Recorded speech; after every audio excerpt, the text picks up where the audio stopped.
Sí necesito hoy mucho de su atención, hermanos. Necesito mucho entendimiento para que el Señor me permita transmitirles la sustancia, vamos, de la enseñanza. Entonces, quiero empezar, mis hermanos, haciéndoles una pregunta acerca de la persona que cada uno de ustedes es. Quiero hacer la siguiente pregunta para que usted la medite dentro de sí, para que usted de esta manera pueda tomar una postura con respecto a lo que vamos a platicar. Y mi pregunta es esta, hermano. ¿Eres lo que quieres ser? ¿Eres lo que quieres ser? ¿O eres lo que eres? Es decir, pues ya soy esto que soy y así es y así vivo. ¿O eres en realidad lo que quieres? Es decir, ¿te has moldeado, mi hermano, de alguna forma? Um, ¿O estás contento, estás satisfecho? Uh, ¿Cómo sucede en ti, mi hermano? ¿Cómo pasa en tu persona? Entonces, toma en cuenta esta pregunta, mi hermano, y voy a tomar un poco de tiempo para explicarla más adelante, pero vayan meditando en estas cosas, hermano. ¿Eres lo que quieres ser o hay en tu corazón una carga, un anhelo por ser algo distinto, alguien diferente de quien eres hoy día? Entonces, mis hermanos, estamos dentro de una serie que se llama Velad y orad para que no entréis en tentación. Y mayormente hemos estado o hacemos énfasis mayormente en lo que es el orar, porque es algo más natural tal vez para cada uno de nosotros, el presentarnos delante del Señor y hacer nuestras peticiones, el presentar nuestros problemas. Pero el velar, hermanos, dentro de lo que es el velar y orar para no entrar en tentación, el velar es bien importante. Implica el que nosotros pongamos atención a las cosas. Implica, por supuesto, que seamos iluminados por nuestro Señor para que sepamos discernir lo que está delante de nosotros, para que seamos cuidadosos, para que desechemos lo que tenga que desecharse, etc. Entonces, en este punto de nuestra serie, hermanos, me estoy recargando bastante sobre el velar. Y la semana pasada, y me voy a tardar yo creo que 2 minutos solamente en esto, recordarán ustedes que les hacía una pregunta en base a ese pasaje de Hechos 5. Tenemos, hermanos, cuando nosotros pecamos, cuando nosotros caemos delante del Señor, no puede decirse que el culpable es Satanás enteramente, hermanos. En realidad, Pedro le pregunta en un momento a Ananías, ¿por qué permitiste que Satanás llenara tu corazón? Lo que eso implica, explicamos la semana pasada, es que sí, Satanás propuso el pecado, Satanás mandó pensamientos, Satanás dio anticipos a Ananías acerca de lo que iba a hacer la fama, el buen nombre que iba a lograr con su acción, pero Ananías no estaba obligado a recibir eso, sino que él, siendo seducido por el pecado, consintiendo con el pecado, permitió que Satanás le llenara. Entonces, hemos hablado acerca de ello, hemos hablado también un poco acerca de su mujer, Zafira. A ella Pedro le pregunta, ¿por qué convinisteis en tentar al Espíritu Santo? En este sentido, hermanos, la enseñanza tenía que ver con que cuando nosotros concedemos que el pecado opere en nuestros miembros, que el pecado llegue a consumarse, en una cierta manera podemos decir que nos hemos puesto de acuerdo con alguien más para pecar contra el Señor. Es decir, hemos cerrado filas con el pecado, hemos hecho caso a la tentación, hemos prestado oídos a Satanás, de tal modo, hermanos, que de esta manera queda bien establecido que cuando el hombre peca, lo hace no porque sí, sino por aquello que recibe, la gratificación que recibe del pecado. Entonces, nosotros tenemos que tener conciencia de estas cosas, hermanos, y el mensaje tenía que ver con esto. cuando nosotros nos hacemos conscientes acerca de cómo opera el pecado, bueno, podemos poner atención, hermanos, para que no llene Satanás nuestro corazón, para que cuando Satanás quiera ponerse de acuerdo con nosotros con respecto al pecado, en el momento oportuno, nosotros digamos que no, nosotros nos opongamos, nosotros nos apercibamos. Entonces, hermanos, hemos platicado de estas cosas la semana anterior. Utilicé por ahí el texto de 1 Corintios 13:6, que tiene que ver con esto. Dice que el amor no se goza de la injusticia, mas se goza de la verdad. Y el comentario, hermanos, acerca de este texto tiene que ver con lo siguiente, o tuvo que ver con lo siguiente. Cuando en nuestros pensamientos, hermanos, cuando en nuestro corazón nosotros estamos considerando el pecado, por supuesto todo eso se hace en una supuesta intimidad, y digo supuesta porque Dios sabe, por supuesto, lo que está sucediendo, pero cuando el hombre en su corazón contempla el pecado, hermanos, precisamente quebranta lo que la primera carta a los Corintios en su capítulo 13, versículo 6 nos está proponiendo. Dice que el amor no se goza de la injusticia, mas se goza de la verdad. Pero cuando el hombre desea, cuando el hombre codicia, hermanos, se quebranta esto, porque si deseamos a la mujer de nuestro prójimo, si codiciamos aquello que no es nuestro, entonces dejamos de gozarnos en lo que es justo, en lo que es bueno, en lo que es santo. No nos estamos gozando en la verdad y por tanto ya no andamos en amor. Esto, hermanos, que sirva para nosotros, para que seamos cargados cuando el pecado toque a nuestra puerta. El amor no se goza de la injusticia, mis hermanos, el amor se goza de la verdad. Entonces, estos supuestos que operan en nuestra mente, cuando consideramos todas esas cosas en nuestro pensamiento, hermanos, violentan esta característica que corresponde al amor, hermanos. Entonces, que sirva eso, hermanos, para que presentemos batalla cuando estas cosas vengan a nuestra mente, que sea un recurso del cual nosotros echemos mano cuando estas cosas se nos proponen. Ahora, hermanos, les comparto una cita de un hermano, Thomas Watson, ya de más que de antaño, ya de hace varios años. Voy a utilizar esta forma de pensamiento de manera negativa. Tenemos a Jocabet, la madre de Moisés, hermanos. Ustedes recuerdan, de hecho, nuestro hermano Ignacio utilizó hace poco un comentario acerca de esta mujer, lo utilizó de manera positiva.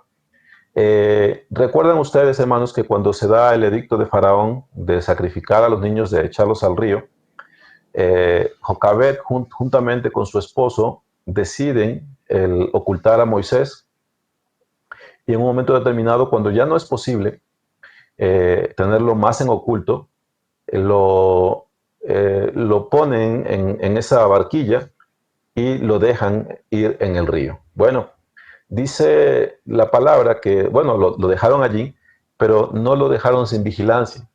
Fueron viendo al niño cómo iba, cómo andaba en el río, hasta que llegó con la hija de Faraón. Bueno, el comentario de este hermano, Thomas Watson, está utilizando esta historia de forma negativa. Entiéndame, hermano, es un recurso solamente. No se está diciendo que allí pasó algo malo.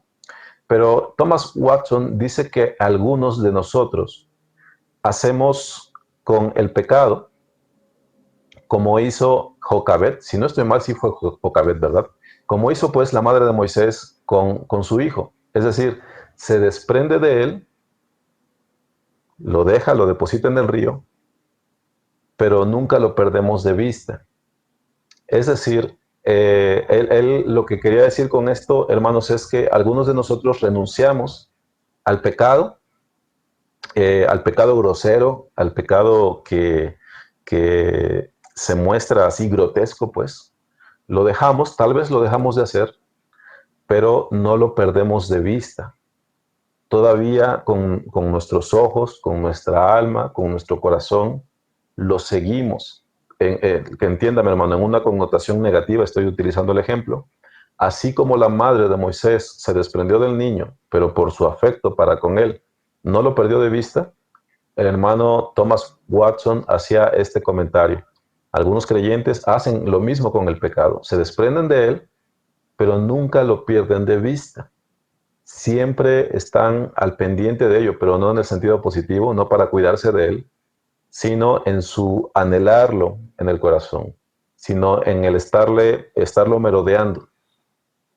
Se desprenden de él, pero lo persiguen con su mirada todo el tiempo.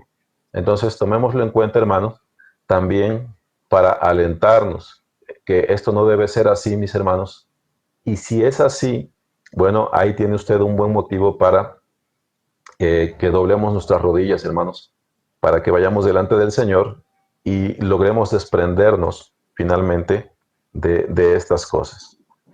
Mencioné, hermanos, y es el último comentario que hago del resumen, ese pasaje místico, lo llamaría yo, del segundo libro de Reyes 13, donde el profeta Eliseo está hablando con este rey, si no me recuerdo, Josías, y le manda a que golpee 3 veces, bueno, además de tirar esa flecha a través de la ventana, le pide que golpee con las flechas, no le dice cuántas veces, y este rey se detiene al tercer golpe, recuerda, mi hermano, y el profeta se enoja con él y le dice, si hubieras golpeado 5 o 6 veces, hubieras vencido del todo. Bueno, el comentario, hermanos, con respecto a esto es que algunos de nosotros nos detenemos demasiado pronto.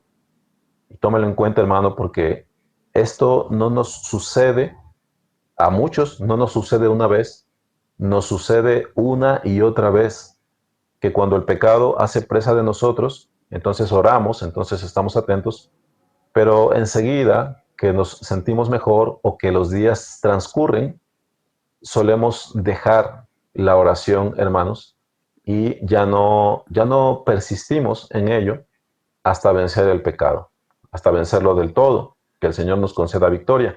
Entonces, hay que dar más de 3 golpes, es lo que yo le quiero decir, mi hermano.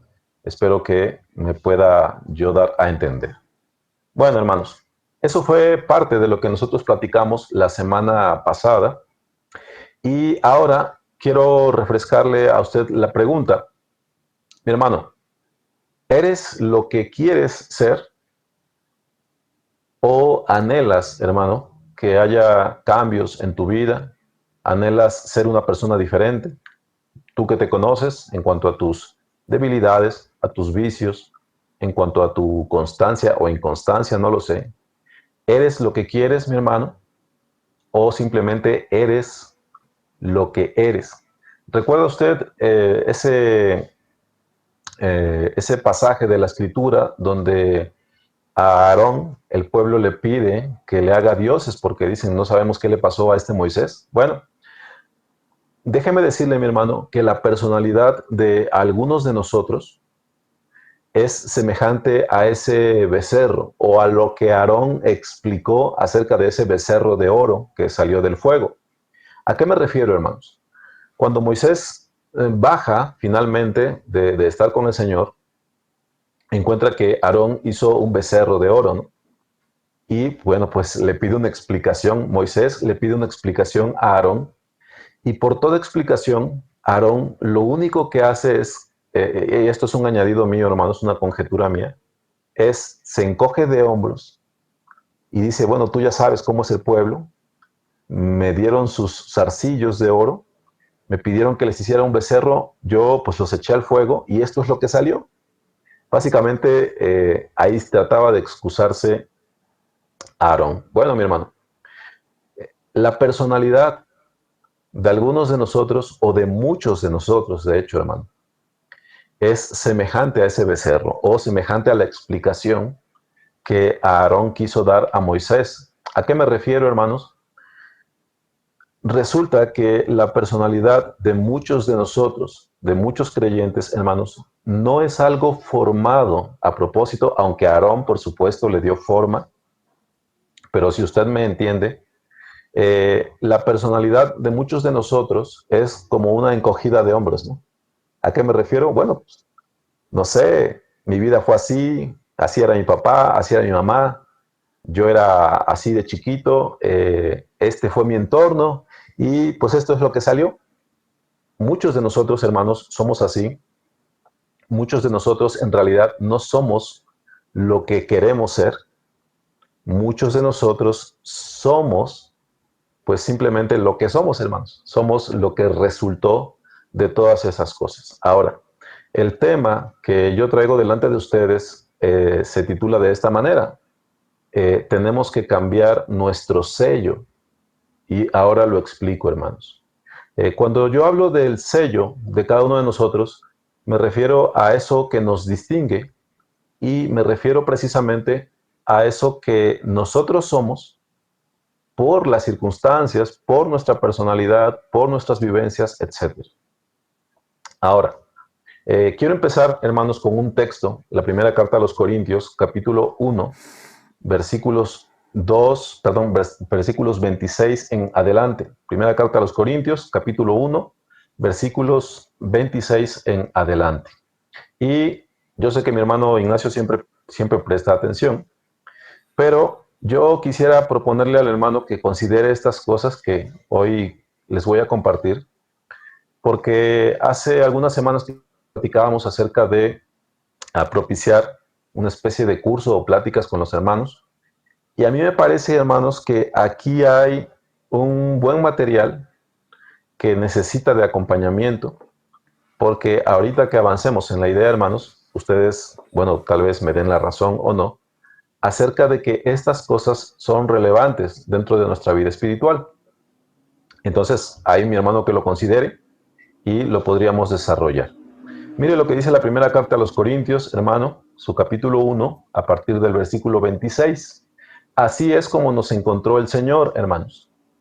Pues mirad, hermanos, vuestra vocación, que no sois muchos sabios según la carne, ni muchos poderosos, ni muchos nobles, sino que, mire cómo fuimos escogidos, hermanos, que lo necio del mundo escogió Dios para avergonzar a los sabios, y lo débil del mundo escogió Dios para avergonzar a lo fuerte, y lo vil del mundo y lo menospreciado escogió Dios, y lo que no es, para deshacer lo que es, a fin de que nadie se jacte en su presencia.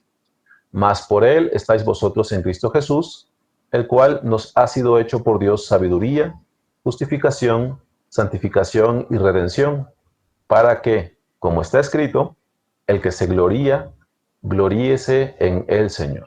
Bueno, hermanos, ciertamente así fuimos encontrados, así fuimos llamados muchos de nosotros a Cristo. Yo no niego, hermanos, que dentro de la iglesia del Señor haya hombres que tal vez eran catalogados como sabios, porque este texto no es absoluto, hermanos, nos habla en realidad de aquello que el Señor hizo en términos generales, pero probablemente, no probablemente, el Señor seguramente llamó también, hermanos, a algunos que eran considerados sabios en el mundo, algunos que eran considerados nobles, algunos que eran considerados fuertes. Pero la mayoría de la iglesia, hermanos, está conformada precisamente por estos rasgos.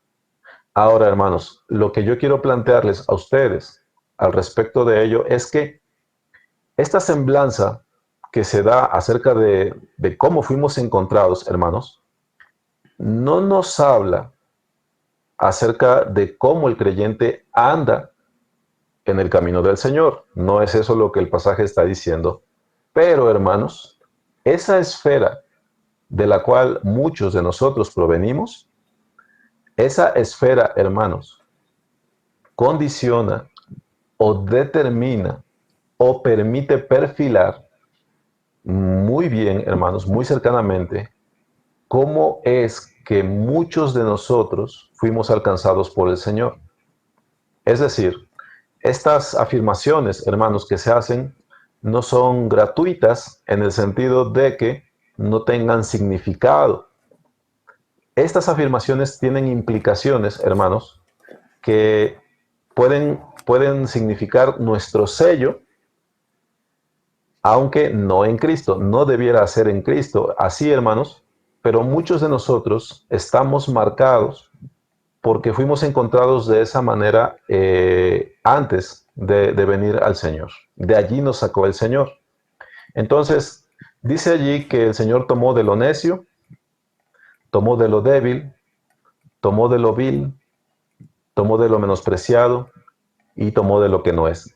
Dentro de esa descripción, hermanos, dentro de esa esfera, somos hallados hombres y mujeres.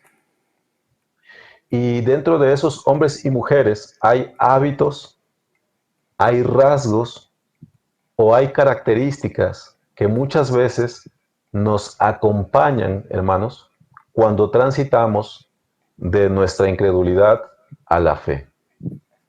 Ahora, hacia donde me dirijo en realidad, hermanos, si esto tengo que apresurarme a decirlo, hacia donde me dirijo es a que, aunque esto puede ser así, nosotros vamos a encontrar que la palabra, hermanos, nos llama, por supuesto, a que abandonemos ciertas cosas, ciertos rasgos, ciertas características que no son apropiados para la vida en Cristo, que no son decorosos, que no debemos sostener cuando ya andamos en la vida en Cristo. Pero muchos de nosotros, hermanos, no nos desprendemos de tales cosas, sino que nos acompañamos de ellas aún cuando tenemos muchos años de andar en el camino del Señor. Entonces, hermanos, estas cosas representan un lastre en la vida en Cristo y voy a nombrar algunas cosas de ellas. Lo voy a hacer de una manera lenta, hermanos, para que usted pueda meditar acerca de si estas cosas están tal vez en usted, porque de ahí nos vamos a lanzar hacia ciertos comentarios, hermanos, acerca de cómo lidiar con ello bíblicamente hablando. Entonces, hermanos, de esa esfera de donde venimos los necios, los débiles, lo vil del mundo, lo menospreciado y lo que no es, de esa esfera vienen hombres y mujeres con hábitos, rasgos o características. Características, rasgos o hábitos como estos. Muchos de nosotros, hermanos, éramos, o tal vez aún lo somos, inconstantes. Hablando de los rasgos de nuestra personalidad, hermanos. Inconstantes. Algunos de nosotros, hermanos, probablemente éramos o somos descuidados. Algunos de nosotros éramos o somos hombres o mujeres que no estamos o no estábamos acostumbrados a vivir bajo un propósito. Tal vez usted era de una de esas personas que simplemente abría sus ojos, hacía lo que el día presentaba, llegaba la noche, dormía usted y al siguiente día otra vez. Abría sus ojos, iba a sus labores y después los cerraba y así se juntaban las semanas, los meses y los años. Pero nosotros vamos a encontrar que en la palabra, hermanos, para la vida de los hombres y mujeres hay propósito. Bueno, tal vez también usted era o es un hombre o una mujer negligente. Tal vez usted era o es una mujer o un hombre perezoso. Tal vez usted era o es un hombre o una mujer de voluntad sumamente débil. Tal vez usted era o es un hombre de doble ánimo, inconstante en sus caminos. Tal vez usted era o es un hombre o una mujer ocioso.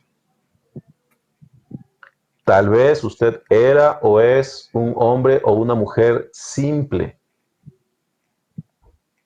Tal vez usted era un hombre o una mujer falto de identidad, faltos de confianza. Tal vez un rasgo, una característica nuestra es que no éramos esforzados. Tal vez algunos de nosotros éramos algo inseguros y cosas semejantes a estas. Entonces, mi hermano, creo que en este punto usted me podrá entender mejor hacia dónde apunta esta sesión, pues he dicho lo siguiente, que el Señor nos dice, miren su vocación, dice, muchos de ustedes, según la carne, no son de los sabios, ¿verdad?, de este mundo. Muchos de ustedes, le está diciendo Pablo a los creyentes, no son de los poderosos de este mundo, ¿verdad? No. Ni muchos de ustedes son de los nobles, ¿verdad? No. En cambio, ustedes sí fueron tomados de entre lo necio, de entre lo débil, de entre lo vil y de lo menospreciado y de lo que no es. Bueno, el comentario es, hermanos, que esa esfera, no necesariamente, pero sí a veces, sí muchas veces, hermanos, dentro de esa esfera se desarrollan estos rasgos, estas características, las cuales transitan con nosotros de nuestra incredulidad a la fe. Ahora, hacia lo que nos dirigimos, hermanos, es a entender que la palabra no solamente lidia con nuestro pecado, no solamente nos insta a dejar nuestros pecados, sino que aún, hermanos, la palabra mira por nosotros, el Señor mira por nosotros para que estas cosas también sean desechadas. Ahora, es importante para mí subrayar en este momento que no es esto un mensaje motivacional, hermanos. No se trata, por supuesto, todo esto de un mensaje motivacional, porque sería algo en realidad bien triste, bien vano, hermanos, que yo ocupara este tiempo para simplemente darle algunas palabras de mi propio corazón, porque los preceptos del hombre que nos aconseja no toques, no manejes, no gustes, eh, tienen, como dice la palabra, cierta reputación en el duro trato del cuerpo, pero no tienen ningún poder, hermanos, contra los apetitos de nuestra carne, dice la palabra. Y vamos a ver, hermanos, que muchas de estas cosas están ligadas en el fondo al pecado. Entonces, hermanos, esa es la propuesta. Ahora, hermanos, tampoco vengo a santificar lo que es la personalidad obsesiva o perfeccionista. Entienda bien esto, hermano. No vengo yo a santificar la personalidad que es obsesiva con respecto a ciertos hábitos o perfeccionista en el sentido de que, no sé, que el Señor nos mande a ser hombres y mujeres exitosos según el mundo lo entiende. No se trata de eso, hermanos. No se trata absolutamente de nada de eso. Lo que tenemos que entender, hermanos, es que en realidad Dios nuestro Señor nos llama a toda buena virtud. A diferencia del discurso motivacional, a diferencia de esos discursos acerca de la excelencia corporativa, la excelencia en el trabajo, etcétera, que tiene sus matices, tiene su lugar dentro de la vida en Cristo, pero por supuesto no es nuestra motivación, no es algo de lo cual podamos tomar para nutrirnos en la vida en Cristo, hermanos, pero definitivamente Dios sí nos llama a toda buena virtud. Allí sí tenemos libertad. El énfasis de la palabra, hermanos, es que nos ejercitemos en la piedad, porque esta, en contraste con el ejercicio para el cuerpo, dice, la piedad sí sirve para todo aprovecha, según lo afirma en la primera carta a Timoteo, el apóstol Pablo, capítulo 4, versículo 8. El énfasis está en la piedad, no está, hermanos, propiamente en un discurso de excelencia. Ahora, la virtud, hermanos, no es algo solo deseable, sino que es algo necesario para la vida en Cristo. Ahora, hermanos, aquí tratando de que entendamos la seriedad de esto, hermanos, debo decirles que la inconstancia, el descuido, el doble ánimo, la simpleza, el ser ociosos, etcétera, etcétera.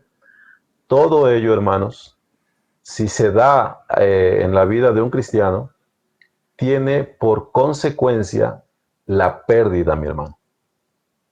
Todo ello tiene por consecuencia la pérdida, y lo digo así, aunque suena un poco incompleto, hermanos, pero lo digo así porque tiene usted que entenderlo, que es en el sentido más amplio, que cuando el creyente es inconstante, cuando es descuidado, cuando es de doble ánimo, cuando es simple, cuando es ocioso, etcétera, el resultado de todo ello, hermanos, es pérdida. La pregunta, por supuesto, es pérdida de qué, hermanos, y podríamos resumirlo de esta manera. Cuando nosotros toleramos que todas estas cosas habiten en nosotros, hermanos, y no lidiamos con ellas, perdemos bendiciones, hermanos. Perdemos probablemente oportunidades ministeriales. Perdemos servicio, perdemos galardón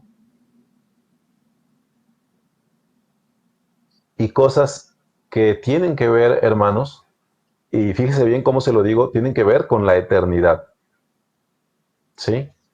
Entonces, cuando un hombre es inconstante, cuando un hombre es descuidado, cuando un hombre es de doble ánimo, cuando permite que la simpleza gobierne en su corazón, cuando el hombre es ocioso y cosas semejantes a ello, hermanos, todo ello tiene por consecuencia la pérdida. Nos estancamos, hermanos, en la vida en Cristo. Las bendiciones pasan de largo, hermanos. Y yo aquí le podría citar, olvidé hacer la anotación, hermano, pero ustedes recordarán que en la parábola de los talentos, en la parábola, creo que ahí se mencionan como las minas. Bueno, hay un hombre que recibe una mina y que la entierra, si no estoy citándolo mal. El hecho es que cuando el Señor viene y hace cuentas con ellos, hermanos, bueno, este hombre resulta que no hizo absolutamente nada con lo que se le confió. Entonces, una de las instrucciones que da el Señor es, dénselo al que tiene 10 minas. ¿Cómo que al que tiene? Y hay una protesta por el Señor, tiene 10 minas, le dicen aquellos. Bueno, allí se fragua esta sentencia de que al que tiene, al que fue fiel, se está refiriendo el pasaje, se le dará más. Y al que no tiene, al que fue infiel, aún lo que piensa tener, le será quitado. Mis hermanos, nosotros vamos a encontrar que aquel hombre que es fiel para con el Señor, aún va a hacerse de lo que el infiel menospreció. Aquel que es fiel, y ahí podemos hablar de bendiciones, podemos hablar de ministerio, podemos hablar de todas esas cosas.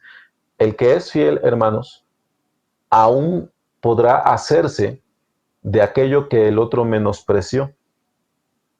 Aquello que tú dejas tirado, hermano, bueno, el Señor se lo dará al otro. Hay una anécdota, hermanos, se los cuento así, como solamente como un eco. A mí no me constan esas cosas, pero eh, hay algunos hermanos a los que yo suelo escuchar, y uno de estos es este hermano Chuy Olivares. Entonces, fíjese, hermano, que más allá de los números y todo ello, porque no es el punto, hermano, pero una de las anécdotas que tiene este hermano, que hoy día esas congregaciones son muchas, muchas, hermanos, no tengo el número, pero hay muchas casas de oración, como nombraron ellos. Fíjese que este hermano estaba sentado en la oficina de un pastor, del que era su pastor en ese momento, pero ese pastor estaba mal, estaba en pecado. Y entró un hermano a advertirle en ese momento que el Señor le mandaba que se arrepintieran. Lo maltrató y lo despidió, y este hermano Chuy era un jovencito y estaba ahí medio espantado escuchando, ¿no? Sale ese hermano y en un momento, como al minuto, regresa. Y este hermano que había amonestado al pastor que estaba en pecado le dice, y dice el Señor, dice, que te va a quitar que va a quitarte todo lo que tenía preparado para ti y se lo va a dar a él. Y le dice, señalando al hermano Chuy, hermanos. Y este hermano dice que no sabía dónde meterse, ¿no? Porque pues, él no tenía ni aspiraciones ni planes de nada, ¿no? Y bueno, literalmente sucedió así, hermanos. Pues este pastor fue desechado porque no se apartó de su pecado. Y a este hermano, Olivares, hermanos, bueno, el Señor le ha confiado mucho, según su capacidad, hermanos. Eh, y bueno, es un ejemplo para ilustrar que de verdad hay pérdida, hermanos, cuando nosotros no andamos ordenadamente delante del Señor. No es un juego, hermanos. Lo que tiene que ver con la vida en Cristo no es una historia donde tú al final siempre ves el arco iris. Y entiéndame en qué sentido se lo digo, hermano. Si nosotros somos negligentes, si nosotros postergamos las cosas, si no somos obedientes al Señor, hermanos, bueno, pasará de largo lo que estaba preparado para nosotros, hermanos, por nuestra insensatez. ¿Es posible? Sí, sí es posible, hermanos. Ahí tiene usted el pasaje de las minas. Señor, tiene 10 minas. Bueno, al que tiene se le dará más y al que tiene poco, aún lo que piensa tener, le será quitado. Entonces, tomémoslo en cuenta, hermanos. Ahora, les digo, bueno, no es mi propósito abusar de las anécdotas, hermanos. Muy rápidamente le digo esto. Cuando llegué a la fe del Señor, hermanos, como yo era estudiante todavía de la universidad, yo inmediatamente propuse en mi corazón dejar de copiar, porque yo copiaba, para pasar exámenes yo copiaba, ¿no? Bueno, yo decidí en mi corazón el dejar de hacerlo, pero no añadí a mi fe virtud. ¿Por qué se lo digo, hermano? Porque yo tenía unos hábitos terribles acerca del estudio. Entonces me propuse el no copiar, pero no estudiaba, siendo ya cristiano, hermanos.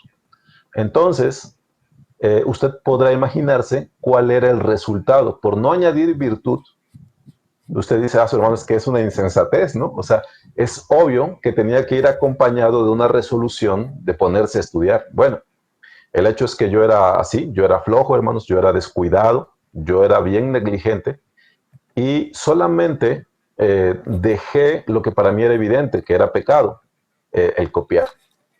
Entonces, pues no, académicamente hablando, mi piedad no me servía de mucho, hermanos, porque pues no copiaba yo más, pero no hacía lo necesario, vamos a decirlo así, hermanos, lo mundano, que no es mundano, lo que es ponerse a estudiar, lo que es de este mundo, no lo hacía yo, hermanos, y por supuesto tenía yo resultados desastrosos, ¿sí? Pero yo en mi conciencia estaba tranquilo porque pues no copiaba, ¿no? Entonces, tenemos que añadir a nuestra fe virtud. Voy a leer este texto, hermanos, y terminamos. Ya vi que quedan 4 minutos.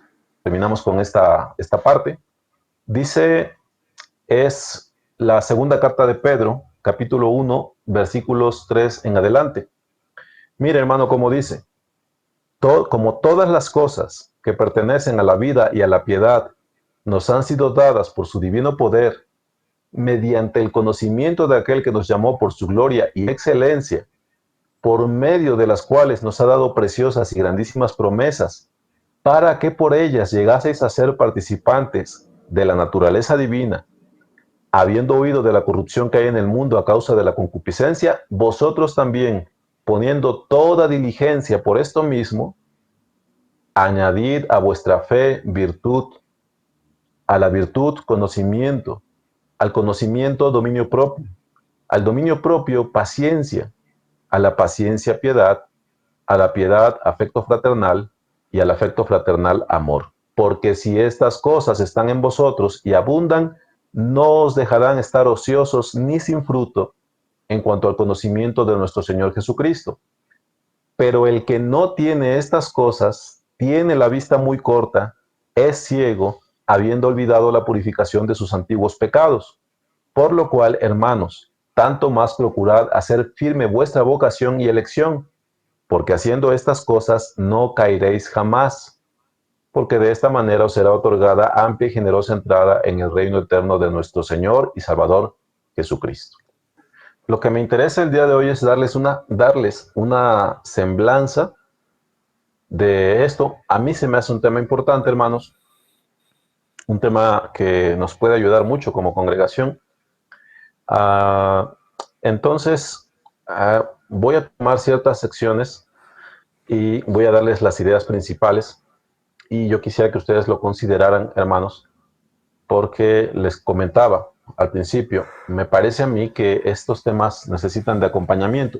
Por poner un ejemplo, hermanos, si yo soy un hombre de doble ánimo, alguien que muchas veces se propone acercarse al Señor o hacer tal o cual cosa, pero ese ánimo a mí me dura muy poco, ya sea que yo sea así o que haya dentro de nuestra congregación hermanos así, comprenderemos todos, hermanos, que esto no tiene que ver con, bueno, hago una oración y ya dejo de ser un hombre inconstante, ¿no? A veces, hermanos, esos problemas a algunos nos llevan media vida, ¿no? Y a algunos nos lleva toda la vida el desprendernos de estas cosas. Entonces, por seguir en ese ejemplo, usted halla que la palabra dice en Santiago que el hombre de doble ánimo es inconstante en todos sus caminos, incluido, por supuesto, lo que tiene que ver con la vida en Cristo. Ahora, la palabra nos da una solución porque nos ilumina la palabra acerca de este pecado y nos dice que tiene que ver con una cuestión en realidad del corazón. Tenemos que purificar nuestro corazón. Purificad vuestros corazones, dice la palabra más adelante, con respecto al doble ánimo. Entonces, hermanos, para hacer esas cosas, puesto que la palabra no nos da una semblanza con mayor detalle al respecto de eso, hermanos, bueno, muchos de nosotros lo que tendremos que hacer es acercarnos al Señor y tendremos que rendir cuentas y tendremos que pedir la oración de un hermano, tendremos que pedir el consejo de otro hermano y tendremos que estar allí hasta que el doble ánimo, hermanos, sea echado de nosotros.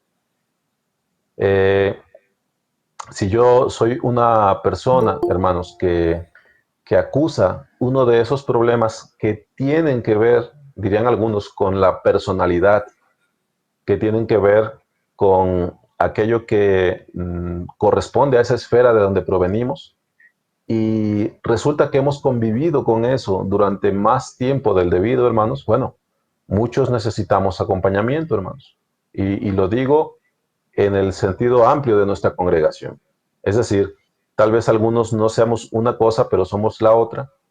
Tal vez alguno tenga esta experiencia que pueda compartir con nosotros, etcétera, ¿sí? Entonces, de eso estamos tratando de hablar.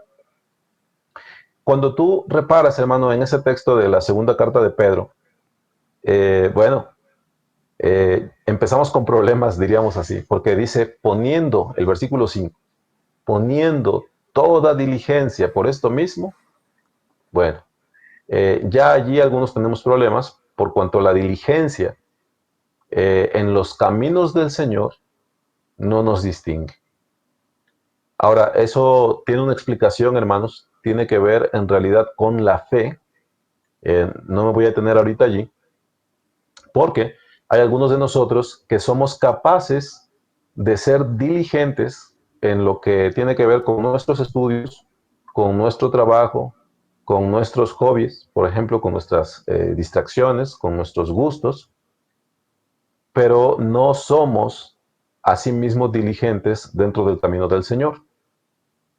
¿Cuál es la diferencia? La diferencia tiene que ver con la retribución y resulta, hermanos, que algunas de las cosas que el Señor nos manda tienen su retribución en esta vida, pero también mayormente en la vida venidera, Y por cuestión de fe, algunos de nosotros nos abocamos sobre aquello que nos retribuye en la quincena o en la semana, ¿no? O nos retribuye en que ya mis músculos están firmes, ¿no? Porque estoy haciendo mucho ejercicio.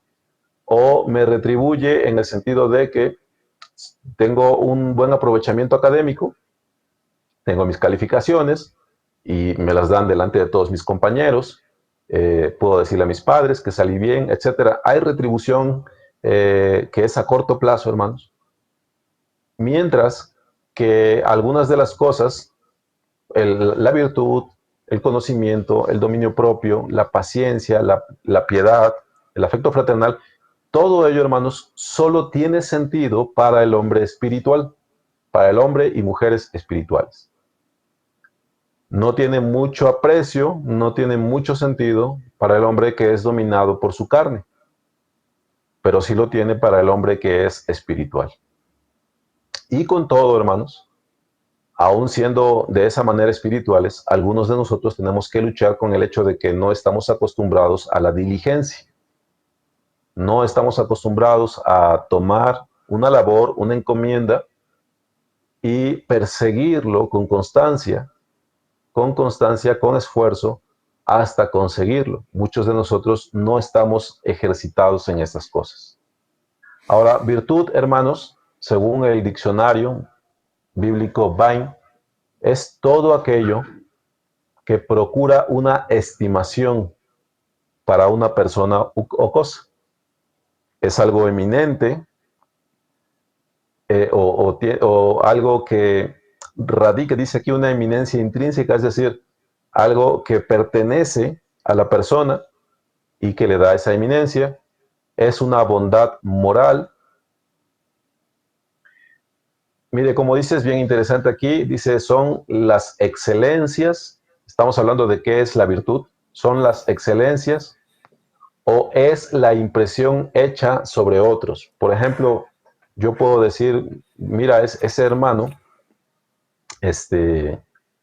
pues, no sé, siempre en sus acciones de gracias glorifica al Señor, ¿no? Siempre sus acciones de gracias son profundas, son espirituales. Mira, ese hermano siempre está compartiendo del Señor. Entonces, esta persona lo hace y, aunque tal vez esa no es su intención, provoca una impresión sobre nosotros. Bueno, eso es una virtud. Dice, cualquier excelencia moral determinada. Bueno, hermanos, quiero hacer dos cosas en el tiempo que resta. Voy a tomar algunos textos, pocos textos ya por el tiempo, que confirman, hermanos, que nosotros como creyentes debemos ocuparnos de estas cosas, y al final voy a tratar de responder, hermanos, qué es lo que tenemos que hacer, porque si no, no tiene ningún sentido, ¿verdad? En la primera carta de Reyes, en el primer libro de Reyes, capítulo 18, versículo 21, tenemos ese pasaje de Elías y los profetas de Baal. Bueno, Elías se dirige al pueblo, hermanos, y mira cómo les pregunta. Dice, ¿hasta cuándo claudicaréis vosotros entre dos pensamientos? Si Jehová es el Dios, si Jehová es Dios, seguidle. Y si es Baal, vayan en pos de él. Lo estoy parafraseando, hermanos. Pero dice que el pueblo no respondió palabra. Mis hermanos, el creyente no debe ser alguien que claudique entre dos pensamientos. ¿Cuál es la razón por la que el creyente no debiera claudicar entre dos pensamientos? Si Jehová es Dios, seguirle. Hay que darle la honra debida a su nombre. Si Él es Dios, dice seguirle. Ahora, esa expresión seguirle es sumamente corta, es una sola palabra, pero tiene muchas implicaciones. No vamos a entrar en detalle de eso, hermanos, pero cuando ahí dice, si Jehová es Dios, seguidle, tiene que ver con servirle como Él, como es su mérito, hermanos, según es el mérito de Él. Si Jehová es Dios, seguidle. Si lo fuera Baal, pues vayan en pos de él. Básicamente les está diciendo Elías, pero no pueden estar claudicando entre dos pensamientos. Allí, hermanos, se lo está diciendo porque claudicaban entre seguir al Señor nuestro Dios o seguir al ídolo Baal. Para el creyente, hermanos, la expresión de no claudicar entre dos pensamientos es, bueno, si Jehová es Dios, síguele, con todo lo que implica. Vamos a ver eso, qué significado tiene, hermano. Pero no deberíamos estar como indecisos, hermanos, afirmando con nuestros labios que sí, Él es Dios. Bueno, entonces, por consecuencia, nosotros debiéramos seguirle con todas esas cosas que tienen que ver con constancia, no con doble ánimo, sino con un ánimo resuelto, etcétera, hermanos. Dice la primera carta de Samuel, la primera carta, dale, el primer libro de Samuel, capítulo 3, versículo 19. Mira una característica de Samuel, hermano, que tú y yo debiéramos desear y perseguir. Dice que Samuel creció y Jehová estaba con él. Y Samuel, dice, no dejó caer a tierra ninguna de sus palabras. No era Samuel un oidor olvidadizo o descuidado, hermanos. Samuel creció y Jehová estaba con él y no dejó caer, Samuel, no dejó caer a tierra ninguna de sus palabras. ¿Qué significa esto? Cosa que Samuel entendía, cosa que Samuel atesoraba y honraba. No era Samuel un oidor olvidadizo, a diferencia de cómo somos muchos de nosotros, que oímos muchas cosas, hermanos, pero honramos poco. Mire, hermano, cómo saluda el ángel a Gedeón, el libro de Jueces 6, versículo 11 en adelante. Jueces 6, del 11 en adelante. Y vino el ángel de Jehová y se sentó debajo de la encina que está en Ofra, la cual era de Joás Abieserita, y su hijo Gedeón estaba sacudiendo el trigo en el lagar, para esconderlo de los madianitas. Y el ángel de Jehová se le apareció y le dijo, Jehová está contigo, varón esforzado y valiente. No es, hermanos, un saludo descuidado, este que se da, está compenetrado con la persona que Gedeón era. Y un rasgo característico, un rasgo fuerte en Gedeón es que él era un varón esforzado y valiente. Si yo busco una semejanza, una referencia de esto en el Nuevo Testamento, lo encuentro en la primera carta a los Corintios 16:13. Velad, estad firmes en la fe, portaos varonilmente y esforzaos. Nuevamente, hermanos, y ahondo y subrayo para que yo pueda transmitirles la idea principal. El comportarse varonilmente y ser esforzado, hermanos, no es algo propio de la esfera de donde nosotros provenimos. Aunque puede haber personas, pero muchos de nosotros, hermanos, no tenemos esto en nuestras personas. Pero debemos perseguirlo, hermanos. Y tenemos que entender que la vida en Cristo, hermanos, requiere de estas cosas para que nosotros demos la honra de vida a nuestro Dios, hermanos. Si yo no soy alguien esforzado, si no soy alguien valiente, hermanos, voy a encontrarme que muchos de los mandamientos del Señor, muchas de las promesas del Señor, hermanos, bueno, van a tener que pasar de largo, por cuanto esta es una característica que es necesaria. Por ejemplo, la palabra dice, hermano, que ores sin cesar.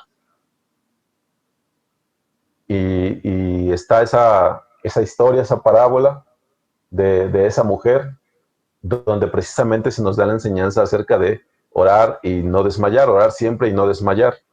Bueno, eso se traduce en que debemos ser esforzados y valientes. Y para mis hermanas, recuerden, ¿no? Aunque dice portaos varonilmente, recuerden que ustedes son llamadas varonas. Esta será llamada varona, dice, por cuanto proviene del varón. En ese sentido, este texto también les atañe en ese sentido. Josué 18:3, cuando ya la nación de Israel ha empezado las batallas por la tierra prometida, hay de las 12 tribus, 7 que todavía no tienen su territorio. Entonces Josué le dice a estos hijos de Israel: ¿hasta cuándo seréis negligentes para venir a poseer la tierra que os ha dado Jehová, el Dios de vuestros padres? Bueno, la palabra dice que en nuestro Señor Jesucristo todas las promesas de nuestro Señor son sí y amén, pero es necesario el hacer por ellas, hermanos. Y esto lo digo en el sentido de que muchos de nosotros, muchos, yo incluido, hermanos, necesitamos acompañamiento, necesitamos consejo, necesitamos animarnos los unos a los otros. Dice: ¿hasta cuándo seréis negligentes para venir a poseer la tierra que os ha dado Jehová, el Dios de vuestros padres? En Mateo 25, 26, cuando se habla de los talentos, al siervo que lo esconde, hermanos, la palabra le llama siervo malo y negligente.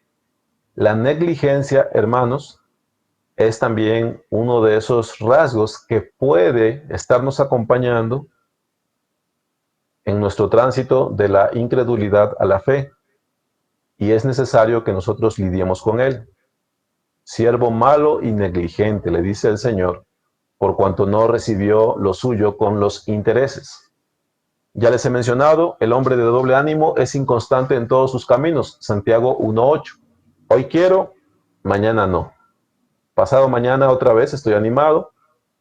3 días después ya pasó el furor, ya no está ese calor en mi corazón, ya no lo quiero con la misma intensidad. El hombre de doble ánimo es inconstante en todos sus caminos. Apocalipsis, ya sabe usted, ese texto muy, muy conocido, que se le dedica a la iglesia de la Odisea. Yo conozco tus obras, que ni eres frío ni caliente. Ojalá fueses frío o caliente, pero por cuanto eres tibio y no frío ni caliente, te vomitaré de mi boca. No hay resolución en el corazón.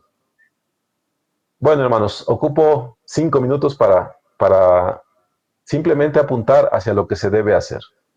Dice la palabra: tú, hijo mío, esfuérzate en la gracia que es en Cristo Jesús. Porque, repito, esto no es un mensaje de motivación, no es un mensaje motivador, hermanos, no es un mensaje de excelencia como el mundo lo conoce. Si nosotros podemos aspirar a cambiar nuestro sello, hermanos, todo esto es solamente por el mérito de nuestro Señor Jesucristo. Si yo, hermanos, si un hombre verbaliza sus problemas, eso no tiene por qué resolver las cosas, no tiene por qué cambiar las cosas.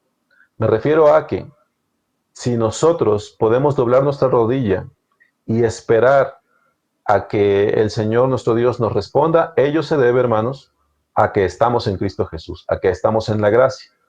El que yo me abstenga de alimento, hermanos, no tiene por qué fortalecerme en mi lucha contra el pecado, pero esto solamente cobra sentido dentro de la gracia del Señor Jesús.